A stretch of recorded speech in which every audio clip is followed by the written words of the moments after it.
you go. Well, welcome to all out there, all of you, to the Williams Show here on the YouTube and other platform show on Investigator News Tube.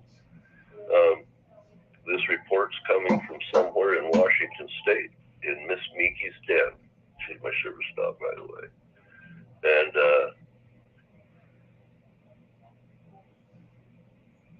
we hope y'all have had a good Labor Day. And this report's coming here on Labor Day, on the 4th of September, the year of our Lord 2023. So, like I told Dolly before, I might have just a little bit of sass in this report because, I've been up all night. So, anyway, here we go. First off, we have a report from the war in Ukraine. That's a surprise, right? So, Volodymyr Zelensky, the president of Ukraine, announced the removal of his defense minister after a number of reports of graft and financial mismanagement surfaced. It said that Vladimir's wartime leadership, that he's trying to stamp out the corruption that's been widespread in Ukraine for, 100 years, 1,000 years, whichever. And it's likely that billions have been siphoned off from Western aid to the military. And, we help out with civilian support as well because their economies crashed. So, yeah, a brand new defense minister, the top of your military in the middle of a war. That's what it's like being part of. Do you guys ever have those neighbors that are horrible, terrible, very bad, no good, neighbors? Because I've got one that's stomping over the top of me right now because, well, they don't know anything else. So you might hear clonk, clank, except for the shake, shake, shake. That's Miss Miki saying hello. All right. According to the AP,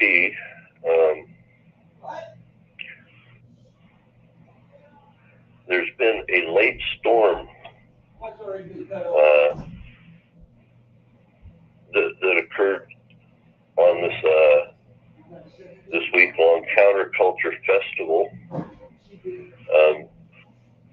called Burning Man. And usually it's on a desert playa, a lake bed, right? And, well, they got a lot of rain. And so now they're not on a desert playa right now. They're in a desert suit or about to be lake. Anyway, there's a bunch of them stuck in the mud.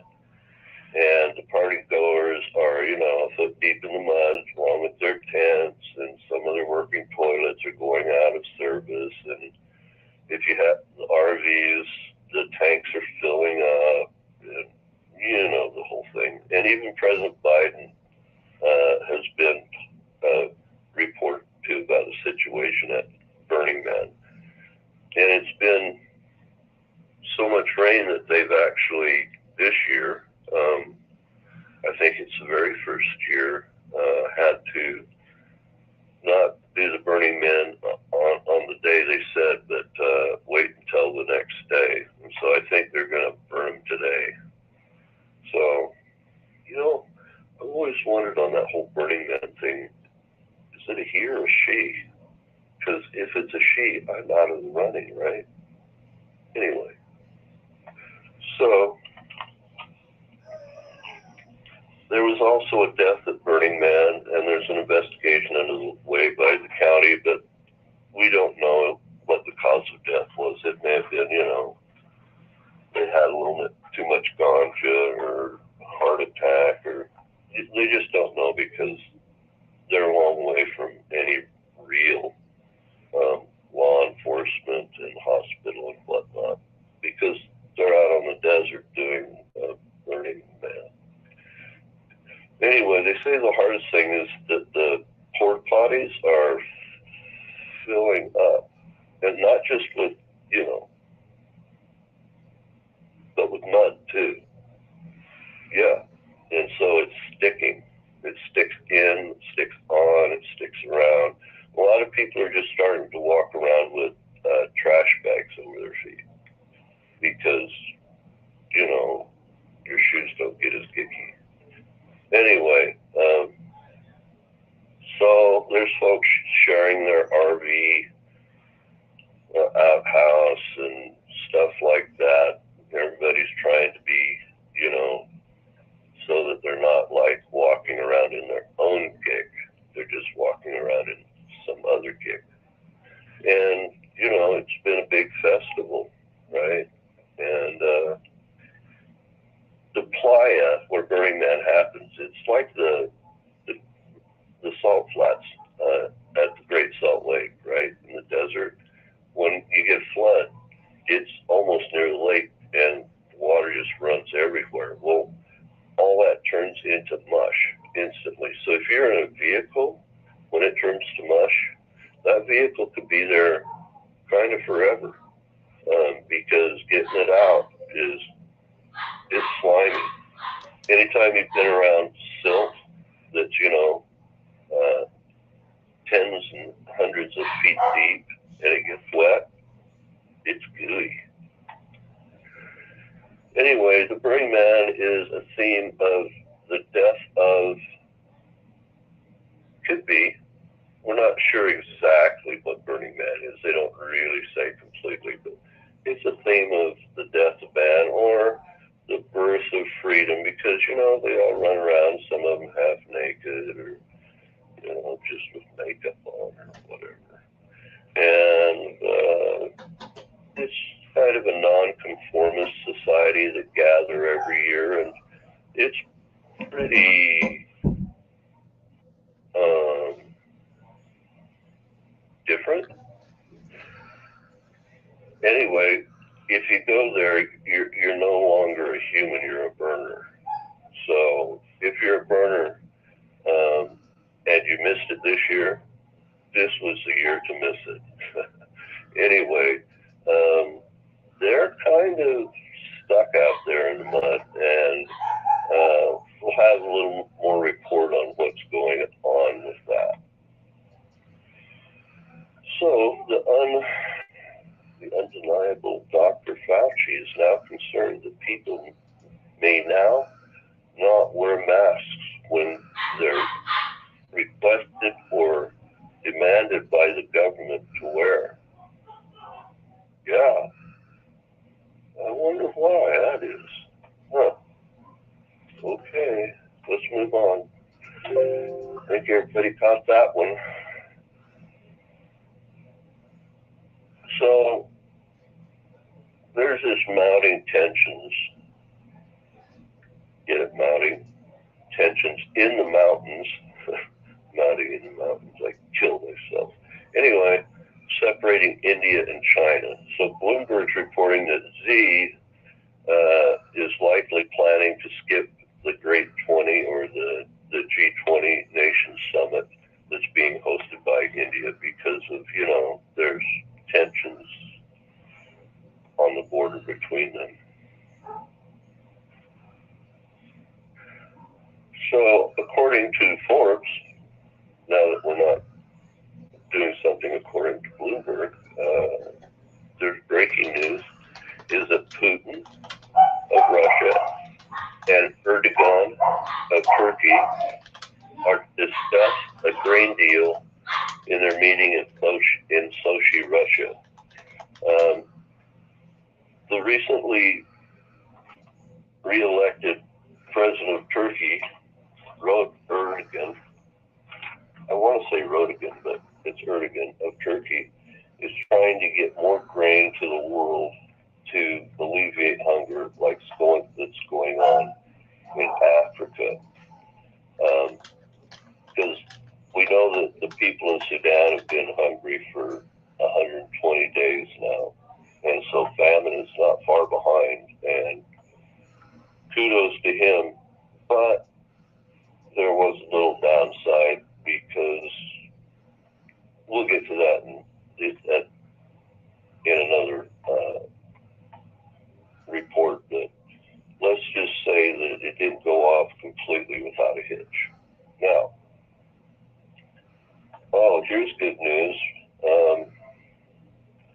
remember what I said about when superpower leaders aren't as strong as they could be. Things can go south in the world that typically would hold together. Anyway, now a fourth African country has had a coup in recent days. So the leader of Gabon is calling for noise around the world because one of his military leaders is taking power over the country, over the nation, and he's now under house arrest. He's at the presidential residence. Unfortunately, he didn't see this coming, so his wife's at another residence, and his son is yet another location. So the family was doing, the work that politicians do, and, wives and sons. Anyway. William, did the people support him? Well, yeah, no. This is a military coup. He's being supported by the military primarily. And I have to say, they look very dapper. New uniforms. It's not like he wasn't making sure his military was well cared for. They had better uniforms than I had. Anyway. Or they don't do anything and their uniforms last forever. You know how that is when you're in the military. There's the ones that do, and then there's the ones that see. Okay.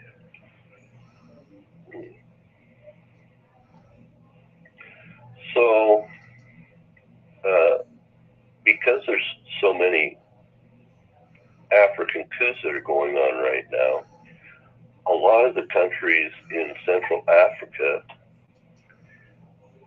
are purging their generals and civilian leaders, anybody that could try to topple them or whatever. They're currently purging because they don't want to wake up and be, under house arrest. Because you know how dictatorships go. You don't have retirement. You have cemetery. That's your retirement when you're a dictator. You're somewhere for life. Well, you're kind of there for life, let's say. And so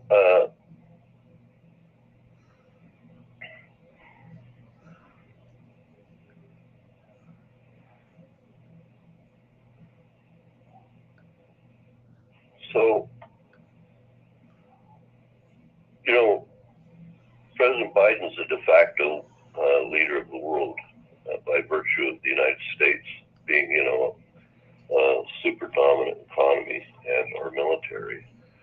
So these things are going to happen because we don't have a strong president. If we get a strong international president next cycle, this will all likely come to an end if it doesn't flare up into some sort of thing that we can't put out quickly. Because wars and coups are a lot like forest fires.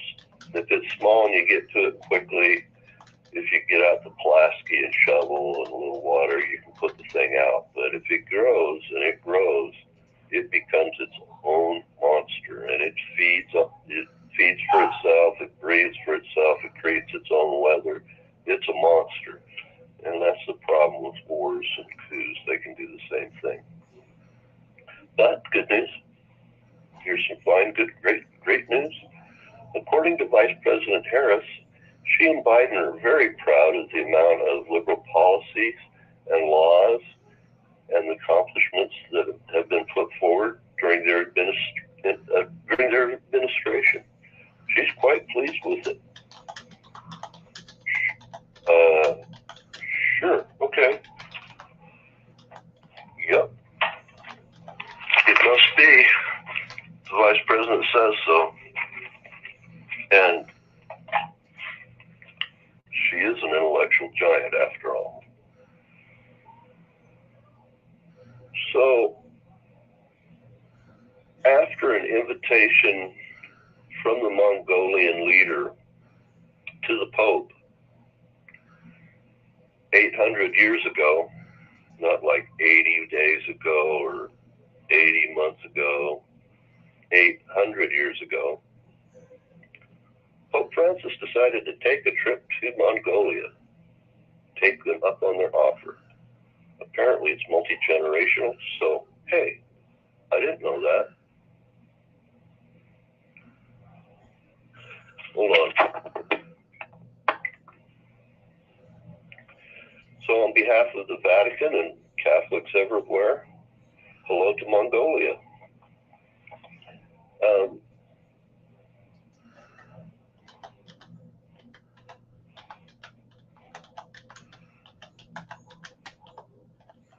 So reports from Mongolia is that Pope Francis has been hoping to visit a yurt in the home of yurts and I guess give yurting all over the world a boost. Anyway, the Pope was taken to the national yurt in the capital of Mongolia.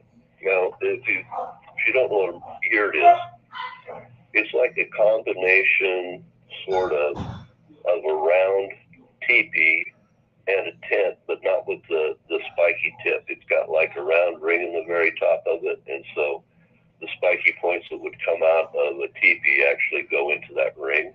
And if you want, you could have a fire in the middle of your, you don't even need like a chimney. Or you can cover it, you know. But a lot of people live in yurts now because they can be insulated. So they have like sheep's blankets or other blankets they put on the sides. Then they put the heavy envelope over it, and it's got like a wood lattice. So it's like a round tent, but lifted up off the ground, round tent, so you don't have to go down in the small spaces in the corners. You can stand up. So it's got like a hoop of lattice that holds up a teepee type affair on top of it. And it's how the Mongolian people are only about 3 million people, and the land it's vast. And they do herding on horseback. And in fact, the horses we have right now in the Southwest came from the Spanish, but when the Mongolian hordes overran Europe, that's where the horses came from, was Mongolia. So thanks, Mongolia. We needed the horses, and it really helped out when we conquered the West here in the United States. So I don't know about the yurt thing. I'm not a big yurt thing person, but you know, if I didn't have like an apartment, a yurt would be next best thing before a tent, I would say. And you know, a lot of these yurts that they have carpets in them. They put carpets in them, and they make tapestry and carpets kind of like the Iranians do. So there can be plush things, right? And very beautiful, colorful. And some, like here in the United States, they build them up on a little foundation, kind of like I don't know what you'd call it, like a patio affair, and then they put the yurt on top of it. They have stoves in them too, William. Yeah, they have bathrooms in them. They have kitchens in them. It's an open plan kind of society, family gathering home. And, you know, they live in them year round, just like they do in Mongolia. And they like it. So, yeah, good. And I've always liked the yurt. It's like the least amount of material to create the greatest amount of space that's both light and strong. It's very well engineered. I really like it. But, you know, so for Catholics all over the world, Pope Francis is being a diplomatic on their behalf and in the country of Mongolia. Great news, right? Next.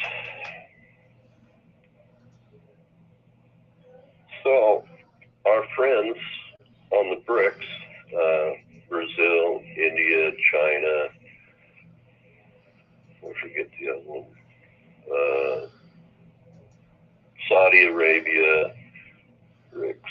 Anyway, there's another one in there. Anyway, India has been busy as a beaver, working on their space program. And last week they landed a craft of, a type, I'm not sure if it's a lander or if it's like a little robot or a rover or a science thing. But anyway, they did it at the south pole of the moon, Earth's moon, looking for, I think, water, because that's where they believe water is, in the edges of craters on the South Pole. They haven't evaporated there or haven't been subjected to the sun and melted into the ground. So they did that last week, but today they successfully launched a spacecraft to do a solar mission and study the sun and its effects on near space. So, way to go, India. You're all on a space program, and I guess you could call it rocket roll. Instead of, rocket roll. Congratulations. Yeah. Good for India. Great science. Like to see it. So don't beat up our Harvard guys too much, please. Anyway, according to Fox News, Fox 11 News in Los Angeles, there are 70,000 people stranded at the Burning Man Festival on the Playa Desert. This includes people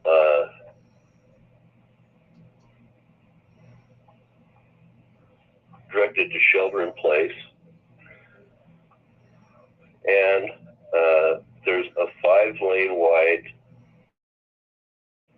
4 miles traffic jam of RVs trying to leave, and nothing's moving, and they've got the porta potties beside the road now, and some people are walking 11 miles out to town, and a few vehicles have got through, but they've been mostly 4-wheel drives.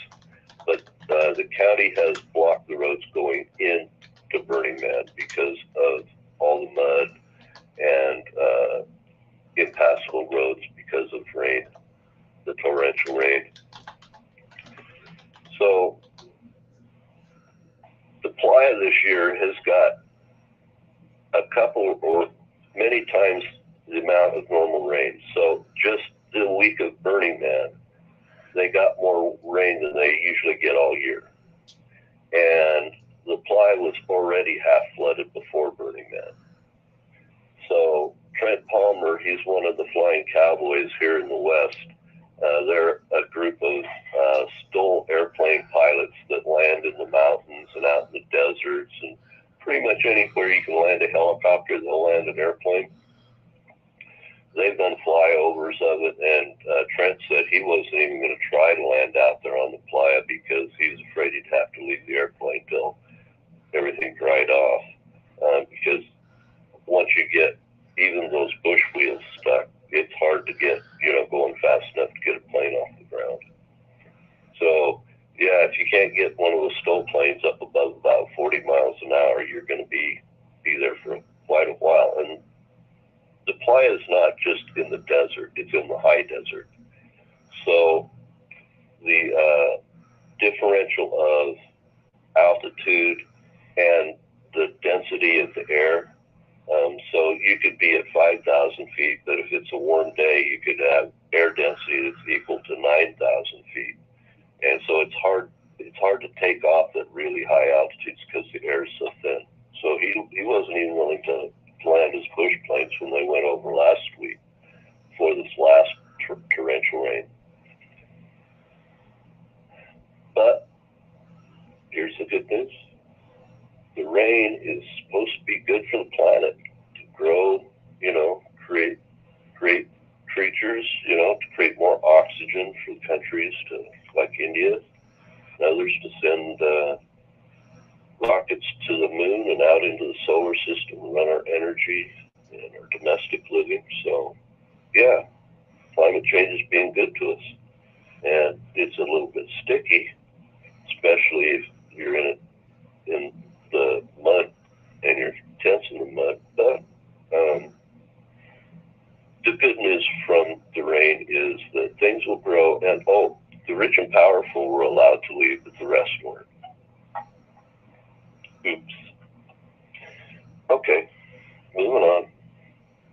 Just in today, former Vice President on the Trump ticket is hammering the conduct of former President Trump at a labor event in the fine state of New Hampshire.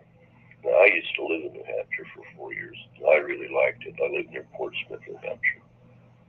My first child was born there. Anyway, I like New Hampshire. And, their motto is live free or die. So,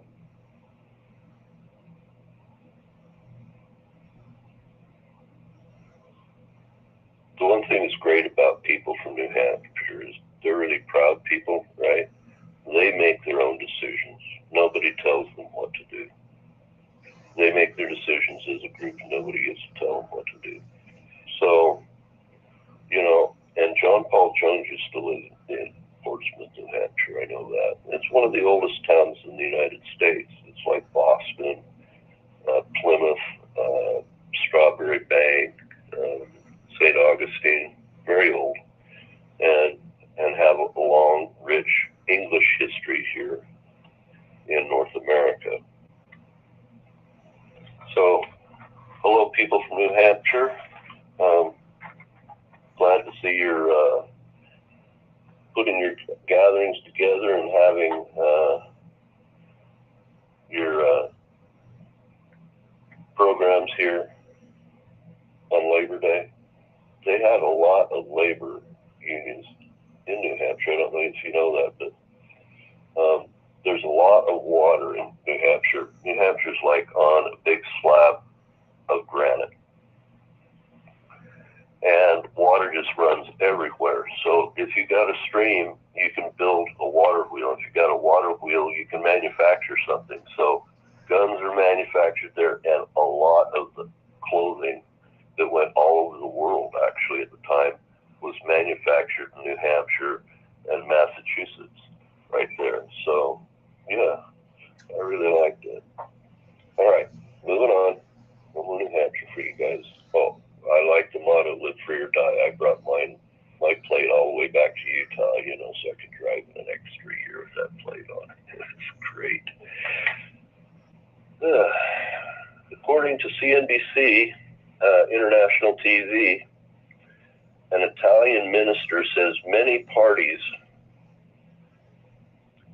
in Italy want the government to withdraw from the Chinese Belt and Road Initiative because of the way they've behaved in the war with Ukraine against the West, they say, and the Chinese involvement with Russia. They want to defend their cooperation of trade, right? But send a clear message that they want to work with China, but it's important to promote peace. So this is kind of a statement of peace by them, that they're going to back out of the Belt and Road if China doesn't get on the peace train. So there you go. Yeah,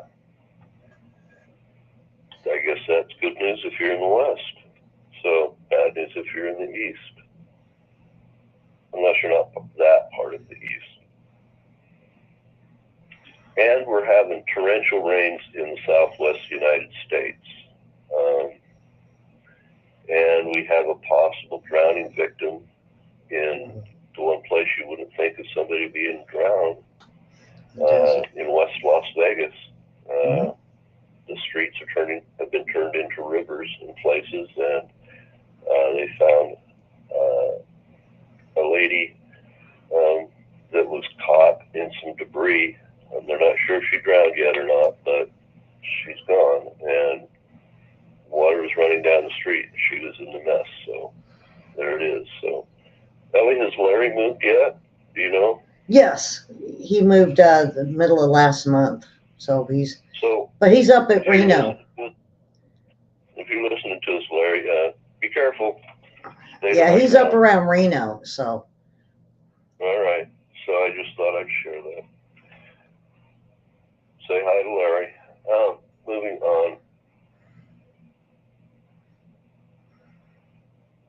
There's reports now out that there's active negotiations going on right now between Russia and North Korea. And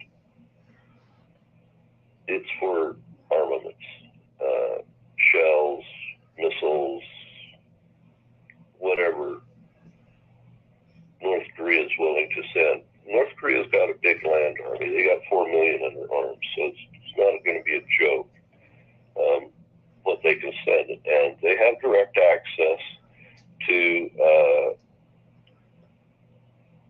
the railroad that goes between China and Europe.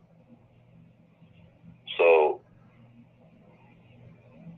they'll be able to ship by land. They don't have to go by sea. And so they can get their weapons there, and there's really no way to stop them. So, but it's not been heard of so far. We've seen Korean weapons show up on the battlefield already. Mm-hmm. And, you know, Iran has sent Russia weapons, drones, and made trades for other equipment. So I guess this isn't a big surprise, but that's going on right now, and that's going to probably upset some folks. All right. Moving on. So we're having, I don't know how to really explain. We're having a mass casualty event, not a casualty event like in the Ukraine-Russian war, but a casualty event, none the same. It just doesn't have to do with cannons and bullets for the most part.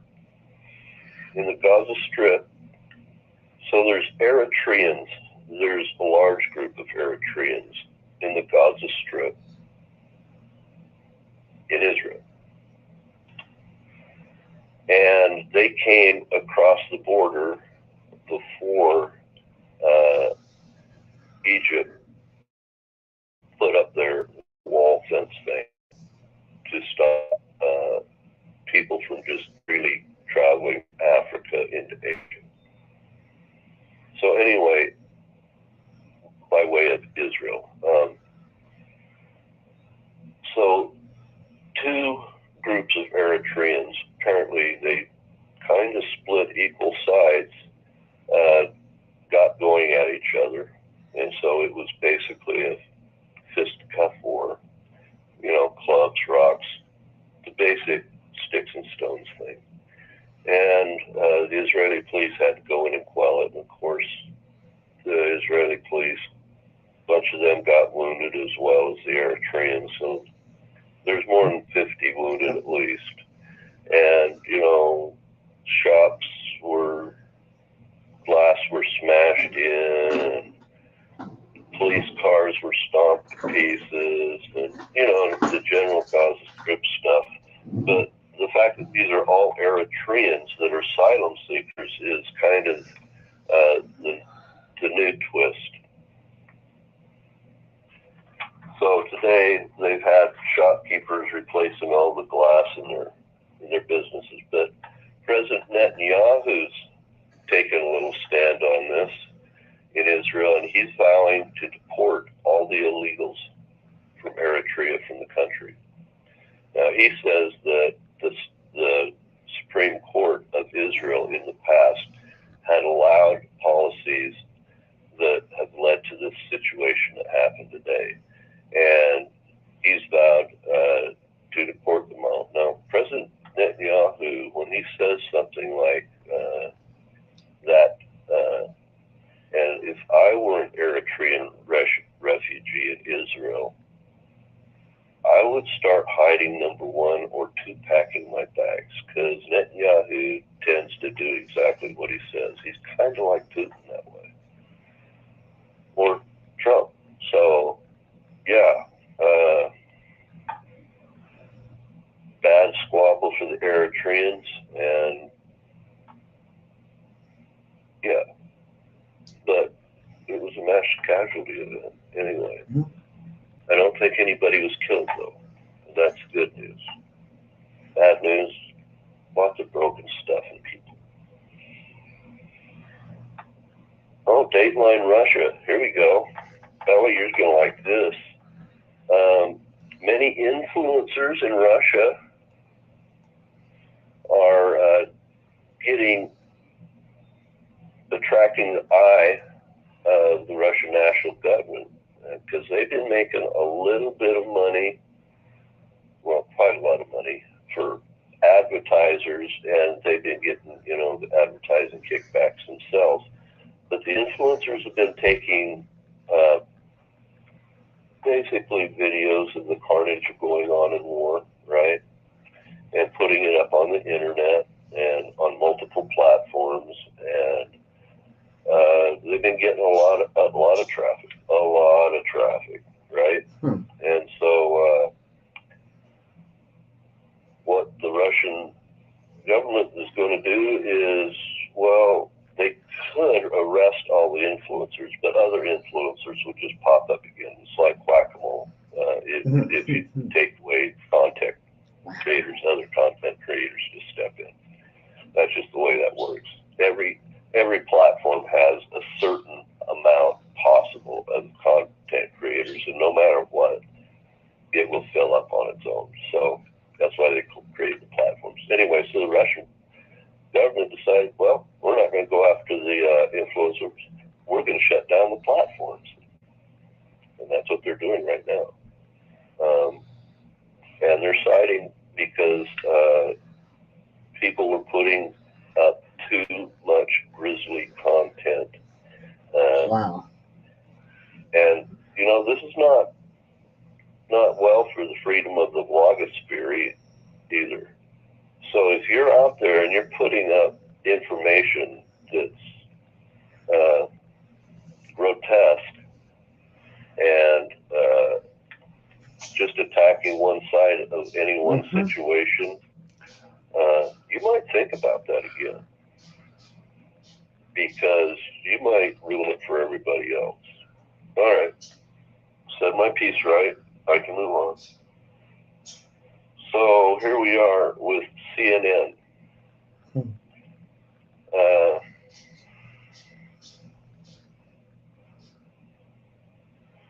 As Rodigan went up, okay, Russia has had the biggest drone assault on the Russian territories since the beginning of the war with Ukraine. For those worried out there, in the blogosphere,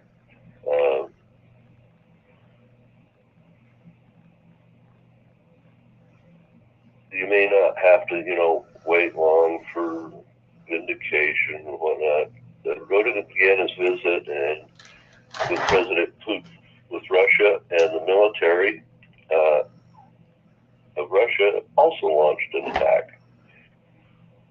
And because Rodigan was there for Russian grain, the military did the next logical step and sent missiles into Odessa and destroyed their grain depots on the Black Sea. So, what do you call it? Tit for tat, I guess. So everybody's even. Anyway, well, this is what we've been kind of talking about, Ellie, for a long time, that when you have incremental warfare, it tends to expand, and that's exactly what we're seeing right here. A foreign leader comes in to talk peace, and it ends up causing or is part of an expansion of warfare. Because when you've got one group getting the most attacks they've ever been been during the war. That's an expansion. That's information says war expansion is happening. So if I were Moldova or if I were Belarus, I'd be thinking about what's my next way out, what are the routes, how much can I transfer, how fast, should I start stacking money up in foreign banks, in other currencies? Anyway, you get all the idea. So, this is kind of sad news, right? And it just leads to more death and harm on both sides. So, if you guys out there, while they're doing this grain deal, can just kind of not be super nasty, right? Yeah. Just be like nasty, not super nasty. And why do they got to be super nasty, though? There's no reasoning for that. Well, remember, the Russians didn't let Ukraine move their grain out, so there's got to be retribution, right? It's the whole. We don't understand it here in the West because we're not near the Middle East. The Middle East is a place where you don't lose face, number one, and if something happens to you that's bad, you have to get retribution.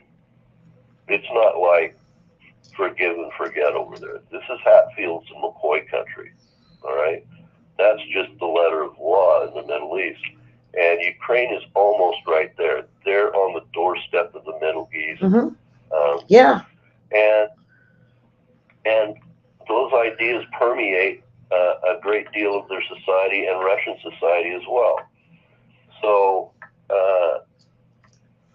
it can be detrimental to both countries just because they can't forgive and forget anything. So in some ways they get locked in a war and they can't get out of it. It's a political nightmare. Anyway, so we're hoping that we can get Russia or Ukraine to be able to ship grain out of the Black Sea, because it helps the world's food supply. And it does. Even if Ukraine and Russia hate each other, they don't hate everybody in the rest of the world.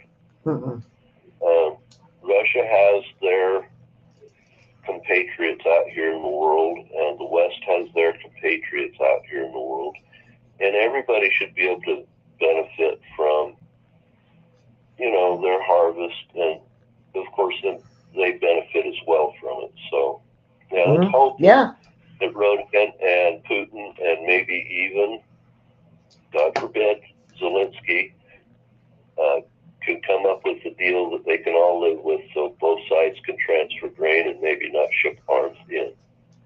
Just saying. Next.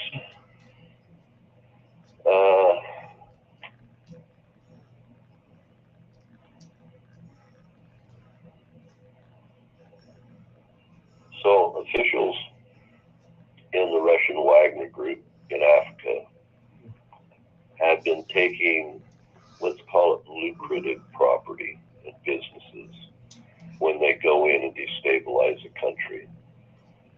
And like they've taken over a gold mine in Sudan that's worth billions. I'm talking billions and billions of dollars.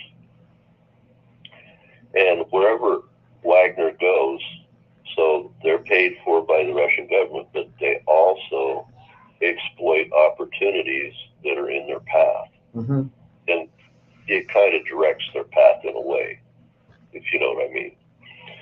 And so it's a twofer for them, right? And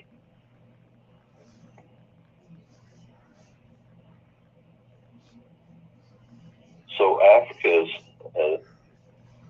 is starting to call Wagner Russia's secret war company. And Wagner has recruited a lot of Africans now. Yeah. And they call those African shadow men because they don't know exactly who they are. And they're stealing billions from the Central African countries and leaving atrocities in their wake for the governments to have to go in and investigate. And they're sharing the information with the United Nations so the world can comment and have actions on the Wagner Group, because they're now a multinational military organization. And it's out that it's Russia's now. And so, and they're not just taking, businesses like oil fields, refineries, sugar factories, utilities. Well, this is a type of utility, I suppose. Turns out that they're also taking seaports, and that's starting to concern the U.S. Navy. And they're becoming very involved in smuggling. And you know how smuggling goes, Ellie. First it's products, then it's drugs, then it's arms, and then finally it's people. And so they've got a port, and they're doing a lot of smuggling. So we're going to have to keep an eye on those ports, and they're likely the U.S. Navy will have to go in and control some of that, as well as other like-minded navies that don't want nefarious things on the high seas. So, if you're in the Navy and you're on a frigate or destroyer, you may be able to go out and have a look at what Wagner's up to, and thank God that Wagner might get to meet the Marines.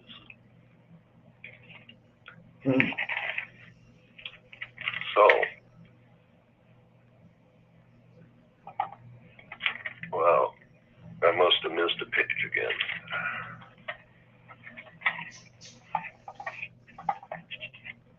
I'm going to flip through the papers, Ellie.